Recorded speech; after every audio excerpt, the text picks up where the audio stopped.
اے آئی کے زمانے میں رہ رہا ہے، وہ چیٹ جی پی ٹی اور ڈیپ سیک کے زمانے میں رہ رہا ہے. ان کو یہ زغم ہے کہ ان کو بہت زیادہ پتہ ہے، لیکن پتہ نہیں ہے. ان کے رویوں کو دیکھ کے، ان کی گالم گلوچ میں تمام نوجوانوں کی بات نہیں کر رہا، لیکن جو سوشل میڈیا پہ جو طوفانی بدتمیزی برپا کرتے ہیں، جو ہماری سرکاری املاک کو نقصان پہنچاتے ہیں، جو شدت پسندیوں کے علاقار بنتے ہیں، ان لوگوں کو مخاطب کیا ہے، ان نوجوانوں کو مخاطب کیا گیا ہے، اور ان نوجوانوں کو غلط رستے پہ ڈالنے والی قوتوں کو متنبی کیا گیا ہے کہ ریاست اور ریاستی ادارے ان کی کارستانیوں سے آگاہ ہے، اور قرآن اور حدیث کا نام لے کے اس کی بدنامی نہ کی جائے، ورنہ ریاست جو ہے اپنا رستہ خود اختیار کرے گی، اور ریاست کے قوانین کے تحت ان جرائم کی جو سزا بنے گی اس سے وہ نہیں بچ سکتے. یقیناً یہ جو غلط تشریح ہے یہ بڑی نقصان دہ اور خطرناک قسم کی چیز ہے. شلیلہ، آپ کی ساری گفتگو کو، اس فکری نشست کو کیسی دیکھتی ہیں؟ آپ کی کیا رائے ہے؟ پھر نوجوانوں کے حوالے سے جو انہوں نے گفتگو کی، جو ان کے کانسیپٹس کلیئر کرنے کی کوشش کی، پھر خواتین کے حوالے سے خصوصی طور پر گفتگو ہوئی. بات یہ ناہید کہ بائی ڈیزائن ہمارے ملک میں نا پروپیگنڈے کے ذریعے نوجوانوں کے ذہن کو پراگندہ کرنا کی کوشش کی گئی ہے. اب آپ دیکھیں کہ لوگوں کو، جو ہمارے نوجوان ہیں، ان کو بدزن کیا جا رہا تھا ریاست سے، ریاستی اداروں سے. ان کے ہاتھ میں ہتھیار دیے جا رہے تھے، ان کے ہاتھ میں ڈنڈے دیے جا رہے تھے. ان کے لیے طالبان کو گلوریفائی کیا جا رہا تھا، جن کو سپہ سالار نے فتنۃ الخوارج کہا ہے. کہ دیکھیں ان کی جو تعلیمات ہیں وہ اسلام کی تعلیمات نہیں ہیں. ہمارا اسلام کا جو مذہب ہے وہ امن کا مذہب ہے. ہمارا اسلام کا جو مذہب ہے وہ حقوق العباد کا مذہب ہے. ہمارا اسلام کا جو مذہب ہے وہ ایک دوسرے کو جوڑنے کی بات کرتا ہے، ایک دوسرے کو مارنے کی بات نہیں کر رہا ہوتا. تو یہ جو بائی ڈیزائن ان کے ذہنوں میں یہ چیزیں ڈالی جا رہی تھی. اب ان چیزوں، اور جو ہمارا نوجوان تھا وہ ریسرچ نہیں کر رہا تھا. ہمارا جو نوجوان تھا وہ فکری جو سوچ تھا اس کو نہیں اپنا رہا تھا. اس کو جو سوشل میڈیا کے ذریعے جو پروپیگنڈا دیا جا رہا تھا وہ اس کو اپنا رہا تھا. دیکھیں جو فتنۃ الخوارج کی سوچ ہے وہ اسلام والی تو ہے نہیں. آپ نے خواتین کی بات کی. اب جو فتنۃ الخوارج جو ہمارے ہمسایہ ملک میں بیٹھے ہوئے ہیں، وہاں پہ جو خواتین ہیں وہ تعلیم نہیں حاصل کر سکتی ہیں، ان کو گھروں سے باہر جانے کی اجازت نہیں ہے. ایسا اسلام میں کہیں نہیں ہے. حضرت خدیجہ رضی اللہ تعالیٰ عنہ تجارت کرتی تھی. حضرت عائشہ رضی اللہ تعالیٰ عنہ نے ایک جنگ میں جو تھی وہ لیڈ کیا تھا اس کو، جو وہاں پہ خواتین کی رہنمائی کرتی تھی، وہ خواتین ان کے پاس آتی تھی مسئلے وغیرہ پوچھنے کے لیے. اور جب ہمارے نبی صلی اللہ علیہ وسلم نے کہا کہ علم حاصل کرو، ہوا چین جانا پڑے، تو اس میں کہیں نہیں کہا گیا تھا کہ صرف مرد نے جانا ہے. اس میں مرد یا عورت کی کوئی تخصیص نہیں رکھی گئی تھی کہ جو مرد تعلیم حاصل کر سکتا تو عورت نہیں کر سکتی. تو یہ ساری چیزیں جو تھی یہ ہماری نوجوانوں کو بتانے کی ضرورت ہے، کیونکہ معاشرے میں بہت زیادہ فساد پھیلتا جا رہا ہے. ہم ہر روز دیکھتے ہیں کہ ایک پارٹی اٹھتی ہے اور وہ لوگوں کو بھڑکانا شروع کر دیتی ہے، اور اسی پارٹی نے طالبان کو یہ بھی کہہ دیا کہ یہ ہمارے بھائی ہیں. اس ساری سوچ کی ختم کرنے کے لیے نوجوانوں سے انٹریکشن بہت زیادہ ضروری ہو چکا ہوا تھا. ہمارے نوجوانوں کو یہ بتانا بہت ضروری ہو چکا ہوا تھا کہ دیکھیں ریاست ہے تو ہم ہیں. آپ پاکستانی کی سوچ اپنائیں، آپ کسی صوبے کی بات مت کریں. آپ یہ مت کہیں کہ میں سندھی ہوں، بلوچی ہوں، میں پٹھان ہوں یا پنجابی ہوں. نہیں، آپ پاکستانی ہیں. پاکستان کو ہم نے بڑی قربانیوں سے حاصل کیا، اور اس پاکستان کو پروان چڑھانا تو آپ نے چڑھانا ہے. آپ ہمارے آنے والا مستقبل ہو. تو اس کو بہت اچھی بات ہے، اور ایسی فکری نشستیں ہونی چاہیے. ٹھیک ہے، ابھی آگے بڑھتے ہیں. جو ہم بات کر رہے ہیں نوجوانوں کی سوچ کی، جو رواداری، صبر و تحمل ہونا چاہیے، اسی کے حوالے سے اس کو ہماری تمام سیاسی جماعتیں جو ہیں بہت بڑی تعداد میں نوجوان ان کو فالو کرتے ہیں، اور یہ تمام سیاسی جماعتوں کی ذمہ داری بھی ہے کہ وہ نوجوانوں کی سوچ کو ایک صحیح ڈائریکشن فراہم کریں، ان کی تربیت کریں، ان کو گروم کریں، ٹریننگ کریں. کیونکہ جب 60% سے زائد نوجوان ملک میں موجود ہوں گے تو ان کو انگیج کرنا بہت ضروری ہے. یہ آپ کی ایک بڑی خوش قسمتی ہے، لیکن اس کے ساتھ ساتھ آپ کے لیے ایک بڑا تھریٹ بھی ہے. اس وقت میں پاکستان تحریک انصاف کے حوالے سے بات کرنے جا رہی ہوں. جو شدت پسندی ہمیں وہاں پر نظر آ رہی ہے، جو رویوں میں انتہا پسندی نظر آ رہی ہے، بہت ضروری ہے کہ تمام سیاسی جماعتیں اس کو دیکھیں، اس کو سوچیں سمجھیں. بہرحال ایک اگر ہم بات کریں اقتدار کی جنگ بھی ہمیں وہاں پر نظر آ رہی ہے، جو اندرونی طور پر خلفشار ہے، جو ٹوٹ پھوٹ ہے، وہ بالکل عیاں ہے، وہ سب کے سامنے ہے. شیر افضل مروت کو پارٹی سے نکال دیا گیا، اور وہ جو بیانات دے رہے ہیں وہ بھی سب کے سامنے ہیں. سلمان اکرم راجہ صاحب کچھ کہہ رہے ہیں، علیمہ خان صاحب صاحبہ کچھ اور کہہ رہی ہیں، وہ ایک اقتدار کے حوالے سے چھینا جھپٹی جو ہے وہ اس وقت ہمیں نظر آ رہی ہے۔ پھر آپ یہ بھی کہہ رہے ہیں کہ عید کے بعد احتجاج کی تحریک ایک اور شروع کرنے جا رہے ہیں، یہ بھی آپ بوکھلاہٹ کا شکار ہیں، بوکھلاہٹ ہمیں نظر آ رہی ہے۔ اس پر ہمارے جو پینلسٹ ہیں ان کا انالیسس کیا ہے، وہ اس کو کس طرح سے دیکھتے ہیں؟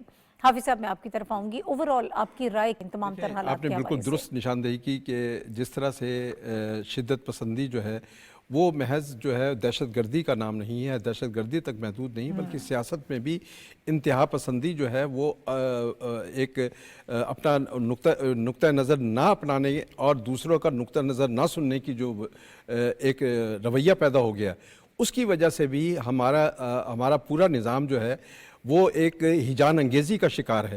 یہی وجہ ہے کہ جو شدت پسندی ہم دیکھتے ہیں کہ دہشت گردی کی طرف سے آ رہی ہے۔ دیکھیں جو اسلام کی بنیادی تعلیمات ہے وہ تو یہ ہے خیر الامور اوساطھا، کہ تم اپنے معاملات جو ہے میانہ روی، اعتدال، تحمل، برداشت کے ساتھ مکمل کرو۔ لیکن ہم یہ دیکھ رہے ہیں کہ ہر بات میں ہم احتجاج، ہر بات میں جو ہے ایک پورے معاشرے کو تلپٹ کر دینے والا معاملہ، اور یہی وجہ ہے کہ پارٹی جو ہے ان کی خود انتشار کا شکار ہو رہی ہے۔ آج بڑا اچھا ایک کامنٹ آیا ہے کہ پہلے یہ پاکستان سے لڑتے تھے، اب یہ خود آپس میں لڑ رہے ہیں، آپس میں دستوں گریبان ہیں، ایک دوسرے کو ایک دوسرے کو مکے مار رہے ہیں، ایک دوسرے کو تشدد کا نشانہ بنا رہے ہیں۔ اور آپ یہ دیکھیں کہ ابھی یہ معاملہ صرف شیر افضل مروت کا نہیں، آج شیر افضل مروت نے پارلیمنٹ میں جو کہا ہے آپ وہ بھی سنیں، اس پر بھی غور کریں کہ اس نے کہا ہے کہ النگا جی کہ مجھے پارٹی سے نکالنے والے کون ہو سکتے ہیں، اور دوسری بات یہ کی ہے کہ خان صاحب جو ہیں مجھے پارٹی سے نکال سکتے ہیں، انہوں نے نہیں نکالا۔ تیسرا انہوں نے یہ بات بھی کہی ہے کہ مجھے قومی اسمبلی کی نشست سے کوئی محروم نہیں کر سکتا، اور حالانکہ یہ کہا گیا تھا کہ وہ اسمبلی کو چھوڑے۔ دیکھیں یہ معاملات یہاں تک محدود نہیں ہیں، بلکہ اب یہ کہا جا رہا ہے کہ جس نے 26ویں آئینی ترمیم پر جو غیر حاضر تھے ان کو بھی نکالا جا رہا ہے۔ اب اس میں تخصیص یہ کی جا رہی ہے، مثلا قریشی صاحب کے جو صاحبزادے ہیں حالانکہ وہ بھی شریک نہیں تھے، لیکن ان کو کہا جا رہا ہے کہ وہ اس کے خلاف کوئی ایکشن نہیں ہوگا۔ یہ تخصیص جو ہے یہ پارٹی کے اندر خود انتشار کا سبب بن رہی ہے پارٹی اس۔ اور اب میں آپ کو ایک اور خبر یہ دے رہا ہوں، دے گئے ہیں پاکستان کو۔ آپ نے صحیح کہا کہ معاملے یہاں پہ طے ہونے چاہیے، یہ وہاں پہ طے کرنا چاہتے ہیں، یہ پہلے جیل سے بندے لانا چاہتے ہیں، یہ پھر بیٹھیں گے، یہ پہلے 60 ارب کی کرپشن کا دھونا چاہتے ہیں، یہ پھر بیٹھیں گے ہمارے ساتھ، یہ پہلے اپنی ناجائز اولادوں کے فیصلے کروانا چاہتے ہیں، یہ پھر بیٹھیں گے ہمارے ساتھ، یہ پہلے اپنے آپ کو صادق اور امین کہلوانا چاہتے ہیں، یہ پھر بیٹھیں گے پاکستان کے لیے۔ انہیں اپنی ذات سے آگے کوئی چیز نہیں ہے، ان کے لیے سب سے پہلے عمران خان، اس کے بعد کوئی اور چیز ہے۔ اور شرم کرنی چاہیے، کورم کے پیچھے چھپنے پہ بھی آپ کو شرم آنی چاہیے۔ آپ میں یہ حوصلہ اور ظرف نہیں ہے، کاش آپ ہمارے مدبرین کو۔ ایک منٹ جی، گومن صاحب کا مائک کھولیں۔ سر کورم کے میں نشاندہی کورم پورا کریں۔ اوکے جی، count be made, count be made. وفاقی وزیر قانون اعظم نذیر تارڑ قومی اسمبلی میں اظہار خیال کر رہے تھے۔ ان کا یہ کہنا تھا کہ معیشت کو درست سمت میں گامزن کیا جا رہا ہے۔ وزیر قانون اعظم نذیر تارڑ قومی اسمبلی میں اظہار خیال کر رہے تھے۔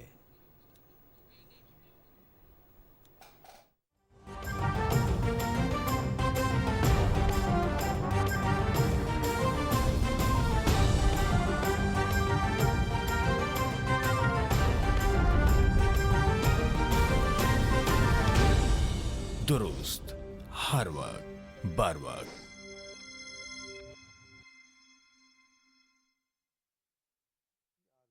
کے ساتھ آئے وہ خوار ہو گئے، تو اس کے نتیجے میں جو ایک سر پھٹول ہونی تھی، جو آپس میں لڑائی جھگڑا ہونا تھا، جو مفادات کا ٹکراؤ ہونا تھا، جیسے آپ نے کہا کہ ان کی بہن کچھ کہتی ہیں، بیگم کچھ کہتی ہیں، وکلاء کچھ کہتے ہیں، وہ لوگ جنہوں نے برے وقت میں پارٹی کو کھڑا کرنے کی کوشش کی، جیسے شیر افضل مروت، وہ بیچارے راندہ درگاہ ہو چکے ہیں۔ تو یہ سارا کیا دھرا بانی پی ٹی آئی کی اس سوچ کا ہے کہ پارٹی کے ہر معاملے پر، ہر ایلیمنٹ پر، ہر شعبے پر ان کی گرفت ہونی چاہیے۔ ایک چیز ہے چھاپ، کہ بانی کی حیثیت سے، چیئرمین کی حیثیت سے آپ کی چھاپ ہے، چھاپ کا مطلب ہے آپ کی پالیسی چل رہی ہے، تو یہ ٹھیک بات ہے. لیکن ذات کی گرفت میں آ جانا، ذاتی آمریت قائم کر دینا، اس کے نتیجے میں پارٹی میں چونکہ نظام نہیں بن سکا، اور نظام نہیں بن سکا تو ہر آدمی کا اپنا موڈ، اپنا مفاد اور اپنا کھیل ہے، وہ کھیل ہمیں دکھائی دے رہا ہے. ٹھیک ہے. اچھا صافی صاحب، جو سیاسی ناکامیاں اور اس کے نتیجے میں جو انتشار اور بکھلاہٹ ہمیں نظر آ رہی ہے اپنی جگہ، پھر یہ خطوط لکھنے کا جو سلسلہ شروع ہوا، اس کے مقاصد کیا تھے اور اس میں سے نکلا کیا ملا ان کو؟ پھر IMF کو آپ نے ڈوزیر دیا. یہ چیزیں ملک کے لیے کتنی خطرناک ہیں؟ آپ کسی چیز کی پرواہ نہیں کر رہے ہیں، صرف آپ کو اپنی واپسی چاہیے، ملک میں چاہے کچھ بھی ہوتا رہے، کتنا بھی نقصان ہو جائے.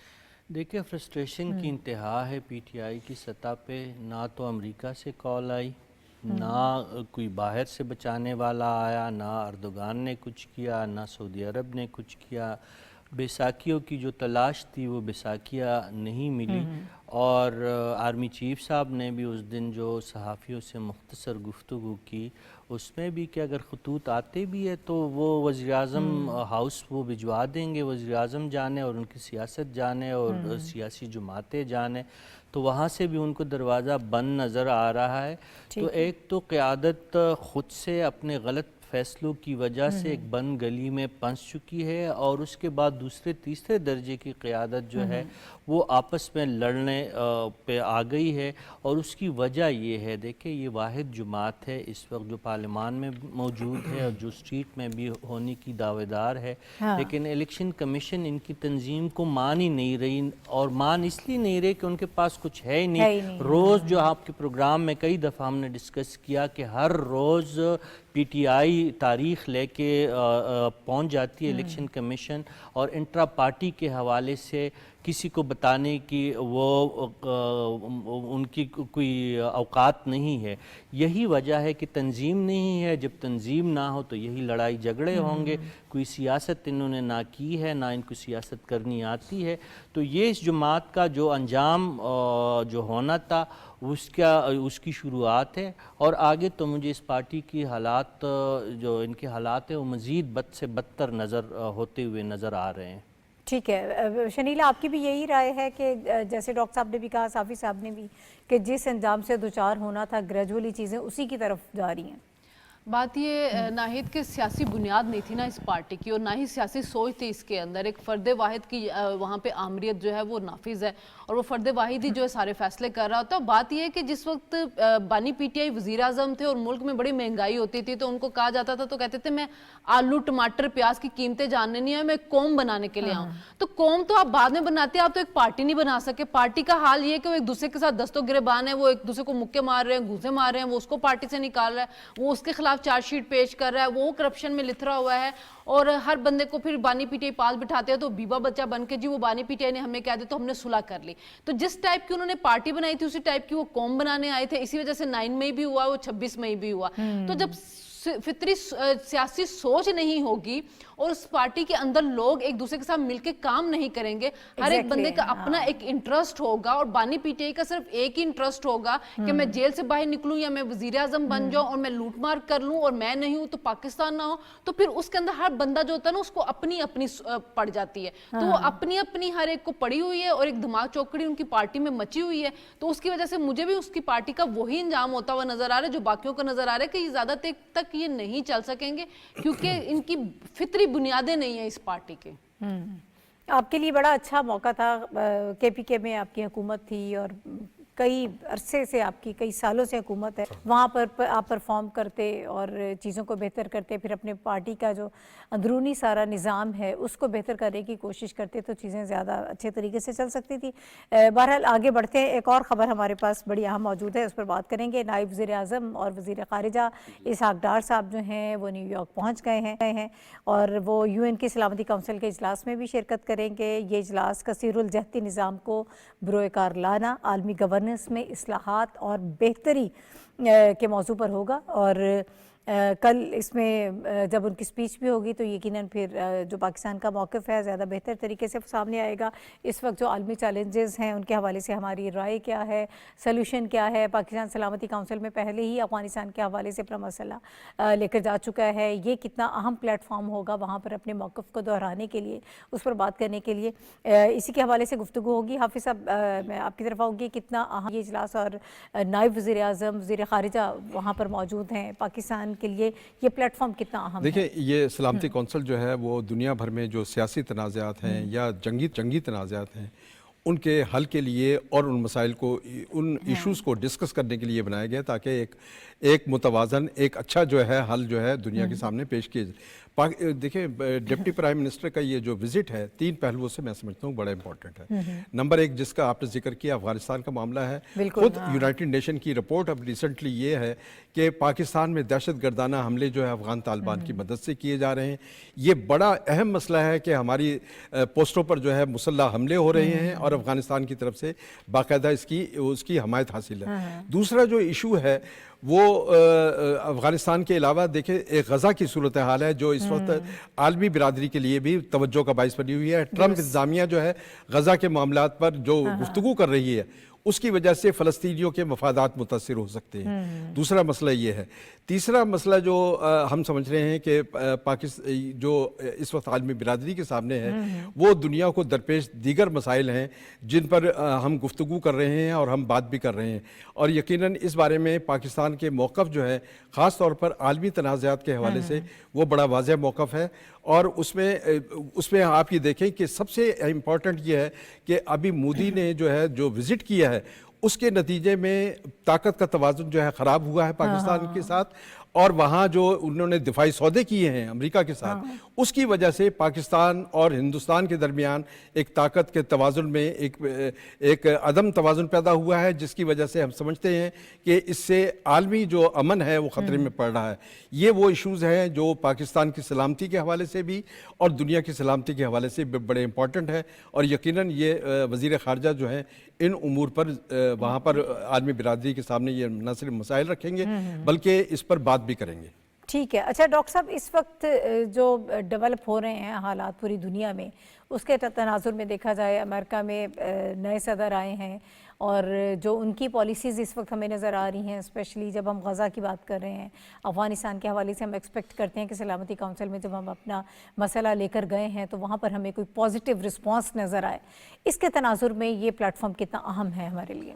دیکھیے نا, اقوام متحدہ کے فورم پر جا کر جب آپ بات کریں گے, ایک تو یہ کہ پاکستان کے نمائندے وزیر خارجہ اور نائب وزیر اعظم کی حیثیت سے, اور پھر جو پاکستان کی مسلم دنیا میں ایک حیثیت ہے مختلف وجوہات کی بنیاد پر, اس وجہ سے ایک مسلم دنیا کے نمائندے کے طور پر تو ظاہر ہے کہ اس بات کا ایک وزن ہوگا اور اس کے اثرات ہوں گے.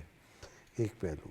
اور باقی جو مختلف بین الاقوامی معاملات ہو سکتے ہیں, حافظ صاحب نے ان پہ روشنی ڈالی, لیکن جو ایجنڈا ہے اس وقت یونائٹڈ نیشنز کے اس اجلاس کا جس میں حکومتی اصلاحات کے بارے میں جو بات ہے, دراصل ہمارے اپنے پاکستان کے نقطہ نظر سے یہ اجلاس اس لیے زیادہ اہم ہے کہ ہم بہت بنیادی نوعیت کی اصلاحات اپنے گورننس سسٹم میں کر رہے ہیں, جس کی وجہ سے بہت سارے جو لوپ ہولز ہیں ان کو بند کیا جا رہا ہے. بہت ساری ایسی چیزیں تھیں جن کی وجہ سے پاکستان کا مفاد سرو نہیں ہو رہا تھا, کسی اور کا مفاد سرو ہو جاتا تھا, اور کچھ چیزیں, کچھ سسٹمز خاص طور پہ جو پچھلی 2018 کے بعد جو حالات پاکستان میں بنے اس کی وجہ سے آپ کے یہاں سسٹم میں شکست و ریخت ہو گئی تھی. یہی سبب تھا کہ پاکستان کی معیشت بالکل دیکھتے دیکھتے زمین بوس ہو گئی. تو اب ہم معیشت کو بھی اٹھا رہے ہیں اور اس وجہ ہم اپنے گورننس سسٹم کو بہتر بنا رہے ہیں. تو اس مرحلے پر عالمی تجربات جو ہیں, عالمی برادری کے تجربات ہیں, اور وہاں جو رپورٹس پیش ہوں گی ان سے استفادے کے لیے اتنی سینئر سطح پہ جانا نہایت ضروری تھا. ٹھیک ہے صافی صاحب, سر وقت کم ہے, آپ کی رائے میں باتیں نہیں دہراؤں گا, لیکن جب ہم شیر افضل کے ورنے اور فواد چودھری کے تبصروں میں جس وقت مگن تھے تو اس وقت مودی امریکہ میں موجود تھے, اور مودی اور امریکہ کے بیچ میں جو دفاعی اور اقتصادی تعاون ہو رہا ہے یہ اس خطے میں اسپیشلی گلوبل ساؤتھ میں ایک نئے بحران کا سبب بنے گا. غزہ کے حوالے سے جو ٹرمپ کا بیان ہے وہ بھی مڈل ایسٹ کے لیے اور پوری دنیا کے امن کے لیے انتہائی خطرناک امر ہے. اور دوسرا جو ٹرمپ کے مختلف اقدامات سے جو نئے اکنامکس کرائسس ورلڈ وائڈ پیدا ہو رہے جس سے چائنا اور اسپیشلی جو امریکہ کے خود ابھی تک اتحادی گلوبل ساؤتھ کے 5 اہم ممالک میکسیکو، برازیل، ویتنام اور ساؤتھ کوریا اور چین، یہ ممالک جو متاثر ہوں گے تو اس سے ہم ایک نئے معاشی اور اقتصادی بور میں پنچ سکتے ہیں. تو ہمیں ان مسائل پہ بات کرنی ہے اور یہ موقع جو ہے شنیلا بات یہ ہے کہ پاکستان کی جو 2-3 چیزوں کے اوپر جو اپنا موقف ہے، کشمیر کے اوپر، فلسطین کے اوپر، جو ٹرمپ کے بیانات آ رہے ہیں، جو انڈیا اور امریکہ کے درمیان تعلقات جو ہے وہ آگے بڑھتے جا رہے ہیں اور پاکستان کو خطرے لاحق ہو رہے ہیں، اس کے لیے یہ فورم بڑا اہم ہے کہ نائب وزیر اعظم خود گئے اور پاکستان کے جو خدشات ہیں، پاکستان کے جو تحفظات ہیں وہاں پہ ان کو بہتر طریقے سے پیش کر سکتے ہیں، دنیا کے سامنے پیش کر سکتے ہیں کہ کیا کیا پاکستان سوچ رہا ہے. اور خاص طور پہ فلسطین کو لے کے کہ جو بیانات ٹرمپ کی طرف سے آ رہے ہیں وہ خطے میں بہت زیادہ مسائل کا باعث بنیں گے. ٹھیک ہے، اور ان حوالوں سے obviously یہ پلیٹ فارم بہت امپورٹنٹ ہے اور پاکستان جو ہے وہ اپنا موقف جو ہے بڑے بھرپور انداز میں پیش کرتا ہے. میرے چینل جو میرے ساتھ موجود تھے، آپ سب کا بہت شکریہ ہمیں جوائن کرنے کے لیے. ناظرین، پروگرام کا وقت ختم ہو گیا. کل انشاءاللہ دوبارہ آپ سے ملاقات ہوگی. اجازت دیجیے، اللہ حافظ.